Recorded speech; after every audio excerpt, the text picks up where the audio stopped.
Thank you so much for being here with us. Thank you. It's my pleasure. I'm so excited to meet you and be here. This is awesome.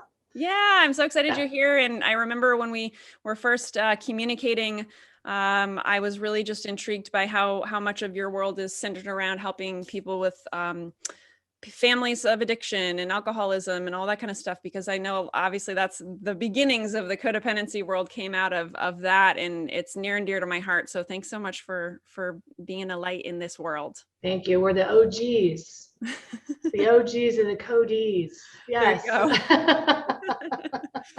Why don't we talk a little bit about codependency in terms of what do you think most people misunderstand about codependency? I think they have a one size fits all, like a one note flavor where everybody pictures this codependent. I said, what is codependency? Oh, it's like that weak, needy, can't love themselves, needs everybody to approve of them all the time. And they're like clingy, they have this vision of what a codependent looks like. And that's a version of a codependent, but it's really not the whole picture of codependency. And also we're shaming people for finding ways to survive, thrive, connect, or cope in their family of origin.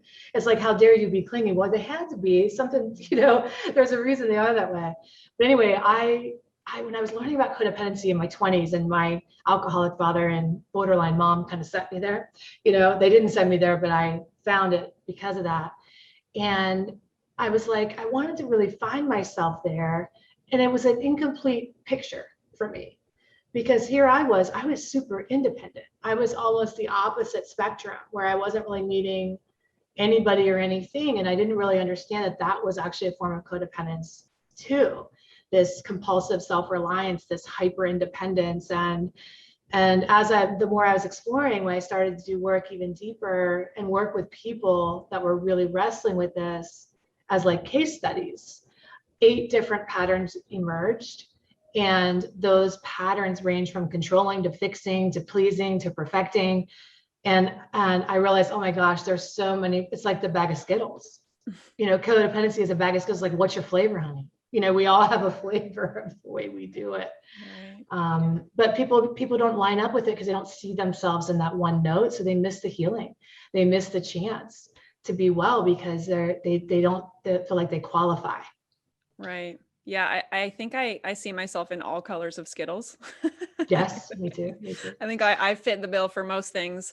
It's interesting though too, because something I've learned in my journey of overcoming codependency is like I will display certain behaviors towards some people in my life, but not others. And so like, right, romantic relationships to me look different than my relationships with friends, and codependency shows up in different ways in those. And like, then I have codependent tendencies towards like pets and stuff. So there's just interesting ways that we can like start to recognize, right, where these things show up, or even in like right relationships with your body or food, or so many different ways. It's just money, your boss, right, your company, your coaching practice. I mean, we take on these patterns and they play out in every single area of our lives. And how, like that old saying, how you do one thing is how you do most things. I don't think all things, but certainly most things. And yeah, we do tend to take on different flavors and different things. However, it's still the same thing. Yeah. It's still that same thing, which is being who you need to be instead of who you really are. And we don't want to punish people for that, because these patterns came up because, you're born into this family. It's not firing on all cylinders, whether it's alcoholic, dysfunctional, smothering, or sick. And you're looking around, you're going, how do I get my needs? Like, who do I need to be okay? Who do I need to be? And then you put on the mask and it works. So you're like, yeah, at least it stops you from getting hurt, right? Or maybe if you're lucky, get you love. And you say, thank God I figured that out. And then you walk into your adult life and you go, uh-oh, this doesn't work anymore. And it's hard to let go. And I know, if Dr. Anita Johnston, who does this big eating disorder recovery, right? Yes, I've heard of her. And she has this story about this woman who's on a log and she's drowning. She's on the Whitewater Rapids and she's on this log and she's like clinging to it for dear life. And it's big and it saves her. And thank God she's holding on and she gets through the rapids and goes down and gets into shallow water. And there are people over there on the ground going, hey, come on, you can actually like get up and walk out. And she's like clinging to the log for dear life. Like, I can't, and they go, no, like you can walk out of the water. Like, it's cool. I swear. So she takes one hand off the log and swims and goes right back and swims again and goes right back. And eventually she makes it to the land. But codependence is like that too. It's like we get a little farther away from our codependence, but another situation will trigger it up. Like what helped us survive is sinking us. So we've got to figure out, take it easy on ourselves. We're not broken. We're functioning perfectly in accordance with an old way. It's like you're functioning perfectly if you had an 8-track or a VHS tape or an Atari, and you're blowing on your Atari, and you're smacking the dust out and you're trying to put it in, but we don't have Ataris anymore. Yeah. That's not working. Flashbacks to my childhood of the 80s. Yeah, no, absolutely. And that's so true, right? What kept us alive before is sinking us now. I love that. Just to paraphrase what you said.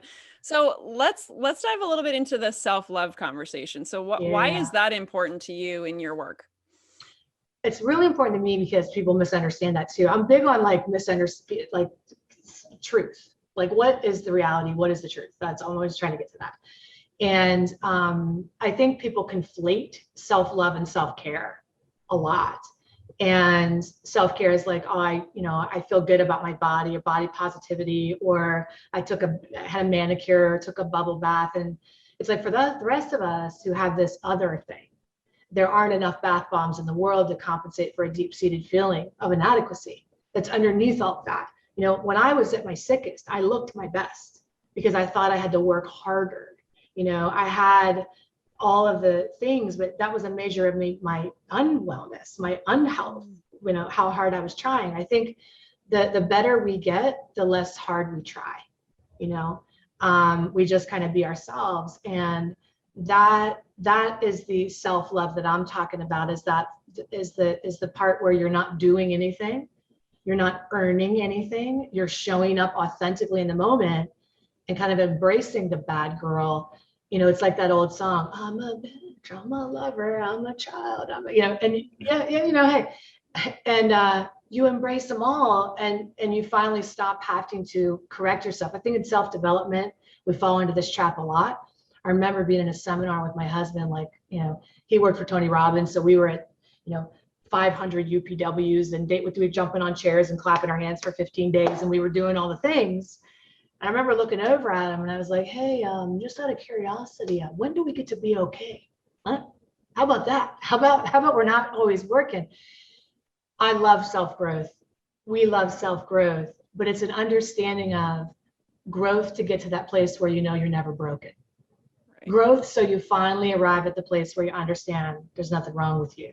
Because the primary question is, what's wrong with me? So self-love is really that total acceptance of your humanness and all that humanness has, and your quirks and your oddities and your brilliance, and the capital S self. When we can get past that egoic conversation, we get to the the real, which is AVAIYA has changed my life. AVAIYA has made me the woman I am today. AVAIYA is my home. AVAIYA is personal freedom. AVAIYA is the reason my life continuously improves.